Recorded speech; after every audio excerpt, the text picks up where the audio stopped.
বন্ধুরা, মুভিতে আমাদের একটা পুলিশ অফিসারকে দেখানো হয় যে একদিন বাথরুমের ভেতরে টয়লেট করেছিল, কিন্তু ঠিক তখনই তার সামনে একটা অদ্ভুত ধরনের পোকা এসে পড়ে। আর অফিসারটা যখন সে পোকাটাকে চেক করার জন্য উপরের দিকে তাকায়, তখন হাজার হাজার পোকা তার উপরে ঝাঁপিয়ে পড়ে। তারপর একটু পরে পুলিশ অফিসারটা সেই বাথরুম থেকে বেরিয়ে আসে, যেখানে একটা মেয়ে এসেছিল সেখানে একটা রিপোর্ট লেখার জন্য। কিন্তু ততক্ষণে সেই অফিসারটা পোকার ভাইরাসের কারণে আক্রান্ত হয়ে গিয়েছিল এবং মেয়েটাকে দেখে তার উপরে অদ্ভুত ধরনের ব্যবহার করতে শুরু করে। এমনকি বাকি অফিসাররা তখন তাকে আটকাতে গেলে তখন সে তাদের উপরে হাত তুলতে শুরু করে সেই মেয়েটাকে প্রাণে মারার জন্য।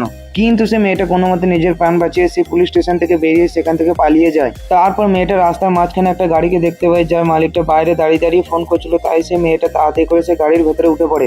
কিন্তু পেছন দিক থেকে সেই পুলিশ অফিসারটা এসে গাড়ির মালিকটাকে সরিয়ে দিয়ে সেই মেয়েটাকে জোর করে গাড়ি থেকে বার করানোর চেষ্টা করে। আর মেয়েটা কোনো মতে সে গাড়িটাকে স্টার্ট করে চালিয়ে নিয়ে গিয়ে সেখান থেকে বেরিয়ে যায় পুলিশ অফিসারটার হাত থেকে।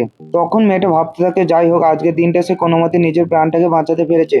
কিন্তু তখন সে পুলিশ অফিসারটা পেছু করতে করতে হাইওয়ের উপর থেকে সেই মেয়েটার গাড়ির উপরে ঝাঁপ দেয় মেয়েটাকে প্রাণে মারার জন্য।